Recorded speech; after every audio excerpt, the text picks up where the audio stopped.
Toda la información de consumo en el podcast de los consumidores. Somos OKU. Hola consumidores, bienvenidos al podcast de OKU. Soy Rosa Buendía y hoy vamos a hablar de herencias y de testamentos. Es un tema que, aunque suene a trámite lejano, puede cambiarnos la vida, para bien o para mal, y suele llegarnos en momentos emocionalmente difíciles, pero que requiere tener la cabeza más fría que nunca.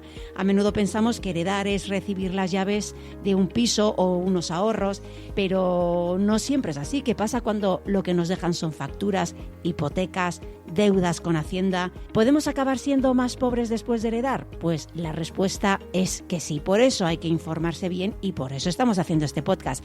Os voy a dar un dato. El 16% de los herederos en España renuncia a su herencia. Un dato bastante alto, ¿verdad? ¿Y por qué renuncian? Hay que informarse bien porque a veces es un regalo envenenado. Para arrojar luz sobre este laberinto de bienes, de deudas, hoy nos acompaña Micaela Tent. Ella es abogada del Ilustre Colegio de Abogados de Madrid, también es colaboradora de OKU y una experta en derecho sucesorio. Micaela, un placer tenerte aquí. Muchísimas gracias. Hola Rosa, buenos días. Bienvenida. Lo primero, Micaela, como abogada, ¿cuándo recomiendas hacer testamento? A ver, yo te diría, ¿hay que hacer testamento? Bueno, ¿qué pasa si no lo hacemos? Vamos a darle la vuelta a esto. Sí. Si no hacemos testamento, la ley nos marca unos determinados herederos que son los herederos forzosos. Siempre los primeros llamados a la herencia van a ser los hijos y descendientes.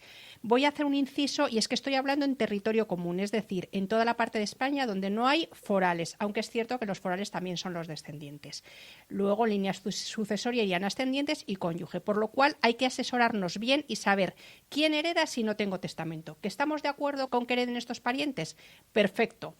¿Que no lo estamos o queremos hacer alguna modificación? Pues hacemos el testamento. ¿Por qué? Porque el cónyuge, aunque es heredero, aunque tiene parte de la legítima, tenemos que saber que tiene una parte de legítima en usufructo.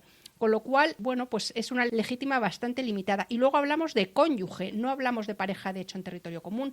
Con lo cual, si vivimos en una pareja de hecho o ni siquiera pareja de hecho, esa persona no va a tener ningún derecho de la herencia. Entonces, eso lo tenemos que pensar. También conveniente hacer testamento, pues que queremos favorecer a uno de nuestros hijos sobre los demás, mejorar, como se llama, o incluso un nieto sobre un hijo, que queremos dejar el libre de tercio a disposición a alguien, a una asociación benéfica, a un amigo, pues es que tenemos muchas posibilidades haciendo un testamento. De ahí la importancia, entonces, de tener preparado el testamento, incluso no cerca de un momento que se supone que está cercano a la muerte. O sea, estamos diciendo hacerlo cuanto antes, a los 40, a los 50, a los 60. Es que hay que hacerlo cuanto antes porque todos sabemos que vamos a fallecer en algún momento dado. Sí, eso está claro. Lo que no sabemos es cuándo. Claro. Entonces, yo lo hice hace muchísimos años, siendo mis hijos muy pequeños, y lo hice por una razón, porque con niños pequeños creo que es muy importante dejar designado la figura del tutor. ¿Qué pasaría en ese caso? Ya no solo los bienes, sino la figura del tutor o otras opciones que podemos hacer con un testamento. Además, es que el testamento podemos cambiarlo en el momento que queramos. Podemos hacer muchos testamentos. Entonces, que hagamos un testamento no va a significar que no podamos cambiarlo si nuestras circunstancias cambian. Claro, que no sea definitivo. En el momento que queramos. En el momento que queramos, no hay un límite de testamentos. ¿Y esto cómo se hace? ¿Se va a un notario y se hace otro testamento? Y el último testamento va a ser el válido. Muy bien. Bueno, pues en principio parece fácil. ¿Qué precio puede tener? A ver, un testamento es muy barato. O sea, un testamento puede estar 60, 70 euros, no va a estar. Entonces, es un trámite porque incluso el Código Civil prevé la posibilidad del testamento hológrafo, escrito de puño y letra. Pero es cierto que tiene unas determinadas formalidades, es cierto que tiene que cumplir lo que marca la ley. Entonces, yo siempre soy partidaria de que, aparte que lo hagamos en notario por la seguridad que esto tiene, que el notario también nos aconseje. Le expliquemos lo que queremos y dejarnos aconsejar por el notario porque sin duda es la persona que mejor nos va a aconsejar cómo redactar y cómo pues nuestras voluntades. ¿Y en esa primera visita tenemos que llevar algo? Bueno, la primera visita yo creo que es para asesorarnos, para explicar un poco lo que queremos hacer. Cuando lo tengan redactado, pues simplemente ir con nuestro DNI. Es un acto personalísimo, con lo cual vamos nosotros solos, no se lo tenemos que contar a nadie, no nos tiene que acompañar nadie y no se tiene por qué enterar nadie de lo que ponga en nuestro testamento. Entonces no tiene mayor historia. Bueno, vamos a empezar ya a hablar de estos términos relacionados con el derecho, con los testamentos. Sé que hay una diferencia entre los legados y los herederos. Sí. ¿Cuál es? A ver, no tiene nada que ver. El heredero sucede a título universal, el legatario a título particular. Los herederos, siempre la ley habla de unos herederos forzosos, a los que hay que dejar una parte de la herencia. En territorio común, como he dicho antes, son los hijos y descendientes que tienen una parte importante de la herencia. 2/3 de legítima.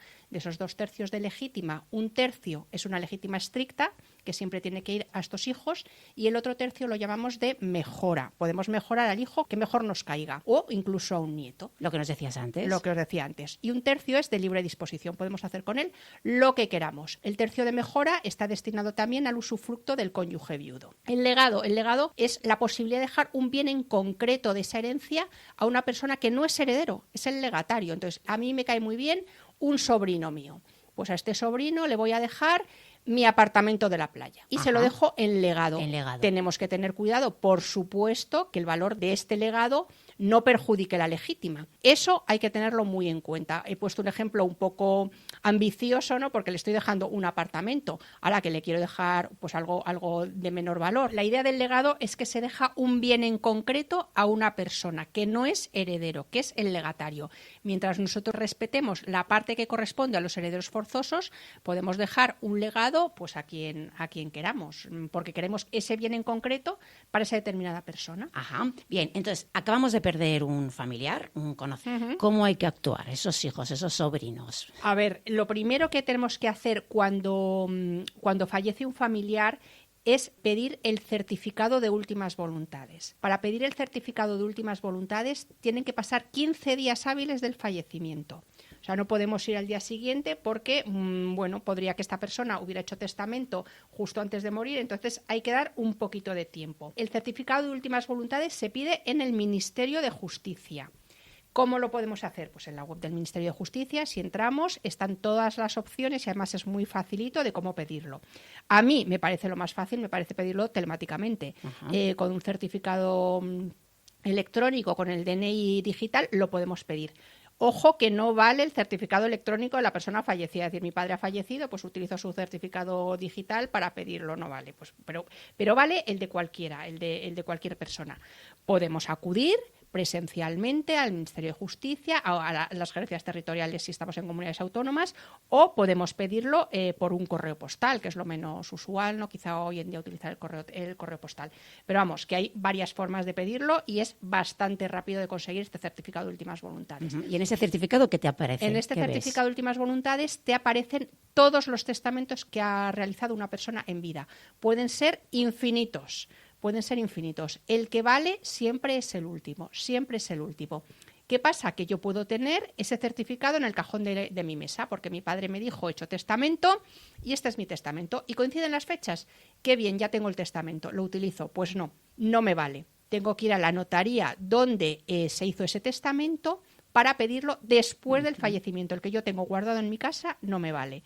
¿Qué pasa? Que puede ser que hayan pasado muchos años y el notario ya no esté en activo. Bueno, pues no pasa nada, es bastante fácil. Llamo al colegio notarial, pregunto quién tiene el protocolo de ese notario, me dirijo al notario que tenga el protocolo o, si han pasado muchos años, al archivo del colegio notarial. Acredito que tengo interés en esta herencia, que puedo ser un heredero y cojo el testamento. Y ya en el testamento pues van a constar las voluntades de la persona que lo ha realizado. Junto con el certificado de últimas voluntades hay que solicitar también el certificado de seguros, donde constarán todos los seguros que esta persona ha hecho en vida. Este certificado también hay que acompañarlo al notario a la hora de hacer los trámites de la herencia. Ajá, bien, entonces ya sabemos que somos herederos. Bien, ¿cuáles son las opciones que tiene una persona a la hora de aceptar o no aceptar un testamento? A ver, esto es un tema bastante interesante porque no por estar designados en la herencia somos herederos, sino que se adquiere la condición de herederos cuando aceptamos la herencia. O sea, falta otro paso más. Falta otro paso más. Aceptar o repudiar, porque también podemos repudiar la herencia, que es lo que decías antes del tema de la herencia, que a lo mejor no vamos a heredar nada, que a lo mejor lo que tenemos es un bonito problema. Entonces tenemos que estar asesorados para no tener este problema. o puede ser también que no lo tengamos claro, que no sepamos esa persona, pues si tiene deudas, si tiene una hipoteca, que no lo tengamos muy claro. Entonces, lo primero es que tenemos que asesorarnos y ver qué bienes tiene esa persona. ¿Cómo? Aquí los que tenemos que hacer la labor de investigación somos nosotros, no lo va a hacer el notario. O sea, eso en las películas americanas que nos llamaban y nos abrían el testamento, esto no va a pasar. Entonces, tenemos que averiguar qué bienes tiene esa persona, pues en el registro de la propiedad, en los bancos, con la última declaración de la renta. Bueno, tenemos que ir averiguando qué bienes tiene esa persona. ¿Que todo parece transparente y claro o que todo es transparente y claro? Pues ningún problema en aceptar esa herencia. Que vemos que esa herencia tiene unas deudas bastante importantes y lo tenemos muy claro. Hay muchas deudas y esas deudas son superiores al activo, pero lo tenemos que tener muy claro. Aceptar o repudiar una herencia es un acto libre y voluntario, pero una vez que lo hacemos, ya lo hacemos. No podemos luego decir, pues ahora no, es irrevocable. Y hay que aceptarlo o no en bloque. En bloque, claro. Se acepta o se renuncia a toda la herencia, no a una cosa sí, a otra no. Otra cosa es que seamos también, aparte de herederos, legatarios. Sí que podríamos aceptar la herencia, no renunciar a la herencia, y que sería más lo normal, y aceptar el legado. ¿Por qué? Porque el heredero, y es por lo que decíamos que puede ser un regalo envenenado, el heredero responde con su patrimonio de las deudas que pueda tener esta herencia. El legatario no.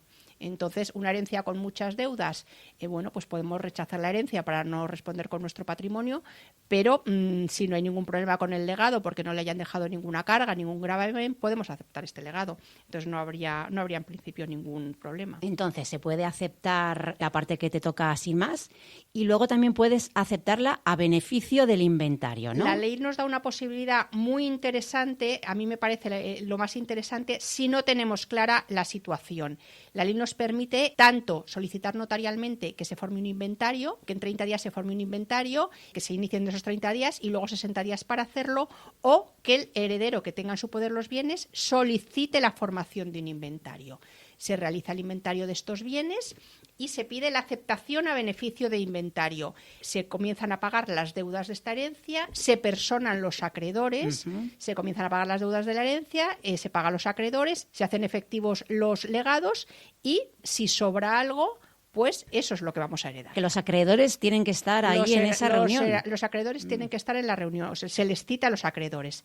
Si sobra algo, lo vamos a heredar. Si no sobra nada, pues no heredaremos nada, pero nuestro patrimonio no responderá. Ahora, si hemos renunciado a la herencia, aunque sobre, ahí no vamos a heredar nada. Eso también hay que tenerlo claro. Vaya, entonces hay que decidirse. Hay que decidirse porque si no nos decidimos, la herencia queda en situación de herencia yacente, que por otro lado también es común, que mucha gente no haga nada. Pero cuando te digo no hacer nada, es no hacer nada, porque la herencia se puede aceptar de forma expresa yendo a un notario, aceptándola de forma expresa y en ese mismo momento se hace la partición y adjudicación, o de forma tácita. Si yo me dedico a disponer de los bienes de esta herencia que no sean mera administración, estoy tácitamente aceptando esa herencia. Y si acepto tácitamente esa herencia, ya puedo ser responsable o responder de estas deudas. Con lo cual hay que tener muchísimo cuidado con disponer de bienes. Ha habido una resolución muy interesante del Tribunal Económico Administrativo Central del año 25, donde una persona sacó dinero de una cuenta conjunta y se consideró el sacar dinero de esta cuenta que había aceptado la herencia. Con lo cual, mucho ojo también con sacar dinero, aunque sea de cuentas conjuntas. Hay que tener mucho cuidado con cualquier acto de disposición. Claro, es que en ese periodo de tiempo en el que fallece la persona, manos arriba. Sí, Ahí sí, hay sí, que estar un poco... hay que tener... Y si tenemos cualquier duda, es que es tan fácil como ir al notario y decir acepto a beneficio de inventario, ni estoy aceptando, ni estoy repudiando, pero acepto a beneficio de inventario. Entonces, yo no voy a responder, mi patrimonio personal no va a responder de las posibles deudas que tenga esta herencia. Entonces, ahí, pues no vamos a tener ningún problema. Vale, Micaela, vamos a ponernos en el primer caso, en el caso que hemos dicho que aceptamos la herencia.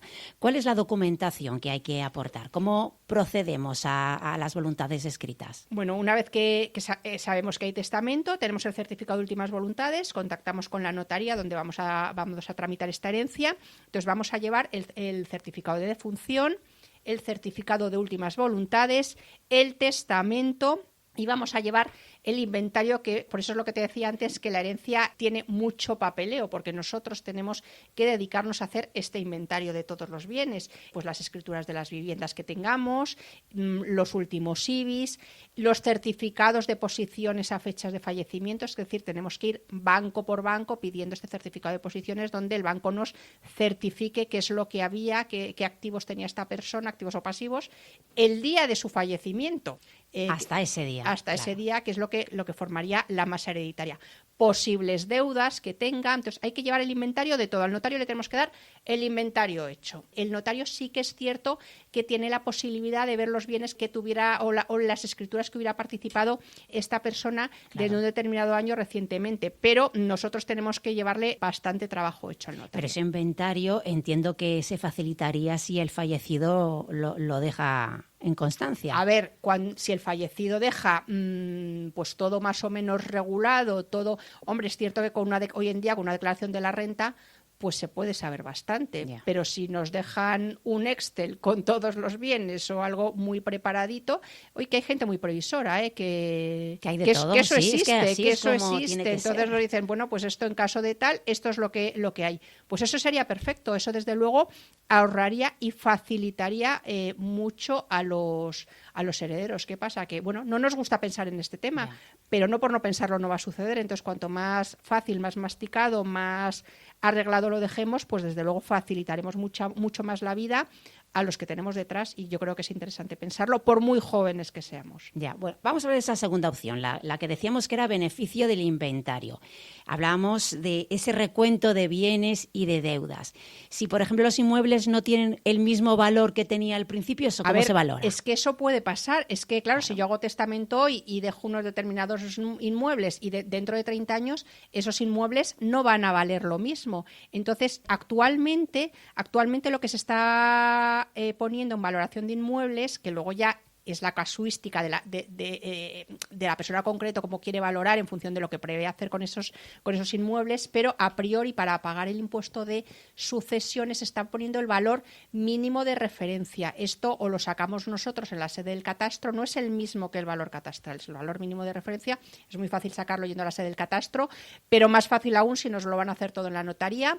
En la notaría nos van a poner el valor mínimo de referencia y eso es lo que hay que respetar. Y los inmuebles, bueno, lo importante es si hemos dejado varios legados y ha cambiado un valor, pues que no perjudique una legítima, por ejemplo, que eso es lo importante en este caso. Pero los inmuebles, si no hemos dejado designación de partes y se queda todo a porcentajes, pues bueno, no va a haber mucho problema en eso. Y los acreedores, que aquí tienen prioridad absoluta, estos son los primeros que cobran. Los primeros que cobran son los acreedores. Entonces, bueno, los acreedores pueden acudir a pedir que se les liquide sus deudas y luego también, si yo renuncio a una herencia para que mis acreedores no cobren, pues el acreedor sí que puede solicitar judicialmente que se acepte esa herencia para cobrar la deuda. Es decir, yo no puedo, en fraude de mis acreedores, decir, bueno, pues renuncio y así mis acreedores no van a coger nada. Bueno, pues eso se puede hacer. Entonces ya también en función de cómo sea esa deuda, de qué título ejecutivo lleve y demás, pues ya podremos ya luego judicialmente, si tenemos que vía judicial, pues reclamar esa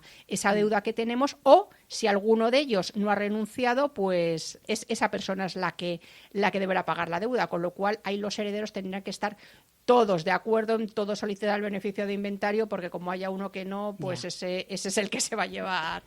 El que va a tener que pagar. El que va a tener que pagar. Exacto. ¿Cuánto tiempo suele pasar? El tiempo mínimo que pasa desde que se abre inventario, se abre el testamento. Pues a ver, a las buenas, ¿cuánto se puede tardar? A ver, esto es una pregunta un poco trampa porque depende de lo diligentes que seamos en hacerlo y sobre todo depende del acuerdo y de lo fácil que sea entendernos con otros herederos. Si el trámite es rápido, obtenemos toda la documentación, el problema es que nos encasquillemos pidiendo los certificados bancarios, que tarden, que tal, pero si todo va rápido, en cuanto lo llevamos a la notaría, esto es bastante rápido. Tenemos que tener cuidado con el impuesto de sucesiones, el temido impuesto de sucesiones, que hay 6 meses y 5 para pedir prórroga. Yo siempre aconsejo, aunque digamos vamos a ir muy rápido, todo va a ser muy fácil tal, yo siempre aconsejo pedir la prórroga, porque una vez que la pidamos ya tenemos el año y bueno, pues que lo queremos pagar antes, qué bien, todo estupendo, pero vamos a pedir una prórroga por lo que pueda pasar, porque nunca sabemos cuándo se nos puede encasquillar la cosa, porque para hacer la partición tenemos que estar de acuerdo todos los herederos. Entonces, como como se empiece, al principio todos nos llevamos muy bien y somos muy simpáticos,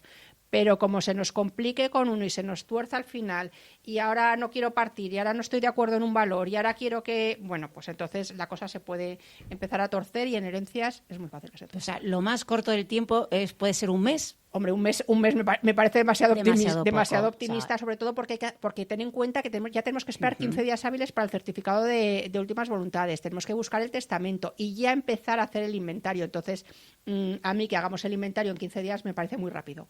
O sea, vamos a hablar de más 4 meses. 4 meses, Vale. sí. ¿Y por tu experiencia, hay algún testamento que haya tardado años en resolverse? A ver, años en resolverse, pues como haya un heredero conflictivo, la cosa se puede complicar mucho. Es cierto que a raíz de la Ley de Jurisdicción Voluntaria del año 2015 se ha facilitado mucho esto, porque si más de la mitad de los herederos están de acuerdo, se puede pedir hasta que se haga la partición de la herencia con un contador partidor, y esto ha simplificado mucho este tema, para que no haya pues el típico heredero que empiece a torcer todo y fastidie la herencia. Pero yo siempre digo que meterse en un juicio de testamentaria, desde luego no merece la pena, por lo que puede tardar el tema. Bueno, nunca los juicios son parece mentira, pero nunca los juicios nos traen nada bueno, y meternos en un juicio testamentario encima con nuestros parientes, con tal, pues se puede dilatar mucho en el tiempo, y siempre vamos a salir todos escaldados. Y luego que se puede complicar, porque alguno de esos muchísimo. herederos también puede fallecer. También puede fallecer, claro. Entonces entran ya segundas generaciones, entran cónyuges, entra tal, entonces se empieza a torcer todo mucho, con lo cual la importancia de dejar un testamento bien especificado, dejarlo todo lo más arreglado posible, poder dejar, eso no lo hemos hablado, pero también puede ser interesante en caso de familias conflictivas, de hijos de distintos matrimonios, una albacea. La figura del albacea. La figura del albacea que administre estos bienes, o el contador partidor que luego, respetando nuestras voluntades, se ocupe de que se haga el reparto de la herencia pues de la forma que nosotros queríamos, y intente un poco poner orden en esta situación que pueda ser compleja. ¿Pero ese albacea es un mediador o es un No, a ver, la figura profesional? La figura del albacea pues es una persona de nuestra confianza que nosotros la ponemos para administrar los bienes, y el contador partidor pues es igual una persona que sepamos que pueda ser que no tenga intereses, y que pueda pues un poco que sea de nuestra confianza, para intentar pues caso de matrimonios, de hijos de distintos matrimonios, pues que sepamos que a lo mejor pues tenemos una persona que pueda organizar esto, y que pueda, para que la partición se pueda llevar a un mejor puerto, a un mejor fin. Al principio decíamos que casi el 16% de los herederos renuncia. Este porcentaje no es un dato muy alto. A ver, estos porcentajes sí que han subido mucho últimamente, y han subido mucho últimamente pues por las deudas de los fallecidos, las hipotecas, los embargos, el temido impuesto a sucesiones, depende en qué comunidad estemos, la falta de liquidez de herederos. O sea, hay muchos factores que pueden hacer renunciar a una herencia, y sí que es un porcentaje que se ha disparado mucho en los últimos años, pues por este tipo de situaciones, ¿no? El renunciar a la herencia. Pero yo siempre repito, mejor renunciar a una herencia que luego tener un problema, y sobre todo, pues asesorarnos de la situación y ir siempre bien informados en estos temas. Has hablado del impuesto de sucesiones, el temido impuesto de sucesiones. ¿A cuánto asciende? Mira, yo no soy fiscalista, entonces yo del tema de impuestos te hablo muy a la ligera. Dependiendo en cada comunidad autónoma que estemos, el impuesto varía, y también depende del grado de parentesco que tengamos con la persona fallecida. No es lo mismo que seamos familiares de primer grado, es decir, descendientes, que sea la herencia de un tío, que ni te cuento si es la herencia de un amigo. Entonces, pues dependiendo un poco de qué relación tengamos con esa persona, varían mucho los porcentajes, y de en qué comunidad estamos. Y de la cantidad, entiendo. Bueno, claro, la función de la cantidad que heredemos, lógicamente no vamos a tributar igual si cogemos 1 millón de euros que si cogemos 10.000 euros, eso está claro. Bien, entonces, el consejo, Micaela, para los consumidores que nos están escuchando en relación a este tema, ¿cuál podríamos decir que es el principal? A ver, cada persona es un mundo, entonces tiene una situación personal concreta, y familiar concreta, y patrimonial concreta. Entonces yo voy a ver mi familia, pues qué tipo de familia tengo, si estoy casado, si no lo estoy, y qué me gustaría a mí si yo no estoy, que pasase con mis bienes. Si no estoy casado y quiero proteger a mi pareja de hecho, o ni siquiera a mi pareja de hecho, pues tengo que plantearme cómo cómo hacerlo de la forma que esta persona pues quede protegida. ¿Que tengo hijos de distintos matrimonios? Pues cómo quiero, respetando siempre las legítimas.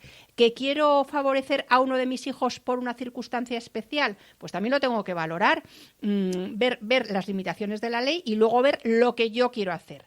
Con lo que yo quiero hacer, ir a hablar con un notario y decir, mira, a mí me gustaría esto, que es posible, porque respeto plenamente lo que establece la normativa, lo hago, que no es posible, pues vamos a ver cómo lo moldeamos, cómo lo edificamos para que dentro de lo que yo quiero se pueda hacer respetando la normativa y que sea un testamento válido y que sea fácil para mis herederos pues el día de mañana, ¿no? Por lo tanto, hacer testamento, no hay que esperar a tener una edad avanzada, se puede hacer en cualquier momento. Claro, una edad avanzada, es que cuanto antes lo hagamos, mejor, porque bueno, vamos a saber, vamos a tener claro lo que queremos y si nuestras circunstancias cambian, por la razón que sea, es que no nos tiene que dar miedo tener un testamento hecho. Modificamos el testamento, pero por lo menos sabemos que hoy tenemos esto organizado, tenemos nuestro y no solo lo que decíamos al principio, no solo nuestro patrimonio, sino aspectos personales, pues el tutor de mi hijo, y quién va a ser el tutor de mi hijo en caso de que yo no esté. Pues oye, a mí me parece muy interesante es importantísimo poderlo decidir yo sí. Y no montar una guerra entre dos familias que a lo mejor los dos quieran y bueno, y empiecen las guerras y el menor esté en medio, ¿no? Es por el bien del menor, claro. Exacto. Entonces, bueno. Bueno, pues ya lo habéis oído, amigos. Antes de firmar nada ante notario, hay que hacer balance. Bueno, no, lo primero hay que hablar. Primero hay que hablar entre las familias. Hay que asesorarse. Exacto, yendo a un abogado, yendo a un notario, estar muy bien. Hay que asesorarse, pero yo tampoco daría mucha información también a hijos y demás familiares para que no luego, o sea, tengo que saber yo lo que quiero hacer un poco, porque luego, bueno, cada uno va a opinar y nos pueden volver un poco locos. Entonces, bueno, y pueden empezar las rencillas claro, ahí. Entonces vamos a saber nosotros lo que queremos, vamos a hablar con profesionales, vamos a ver cómo queremos que se distribuya y tampoco dar, no sé, es una opinión ya un poco personal, ¿no? Demasiada, es muy raro una familia que esté tan bien avenida para que todos los hijos, bueno, pues estén todos de acuerdo en todo. Entonces es nuestra voluntad y nosotros sabemos cómo tenemos que repartir esa herencia, siempre dentro del marco de la legalidad vigente. Pues ya lo habéis oído, amigos, seguid los consejos de Micaela, ella es una gran experta. Ante una herencia, antes de dar cualquier paso, haced inventario. No dejéis que las prisas o el desconocimiento conviertan un derecho en una pesadilla financiera. Muchísimas gracias, Micaela, por darnos estas pautas tan claras y ayudarnos a proteger nuestro patrimonio y la de nuestros herederos. Muchas gracias a ti, Rosa, un placer. Un placer, gracias, Micaela. Gracias. Y a vosotros, consumidores, si este episodio os ha parecido útil, por favor, dadle a seguir en vuestra plataforma de podcast favorita. Compartirlo también con ese familiar que creéis que lo pueda necesitar. ¿Que tenéis dudas? Lo más fácil es entrar en nuestra página web, ocu.org, y buscad la información relacionada con los testamentos y con las herencias. Y si tenéis alguna duda, no os cortéis, hacednosla llegar.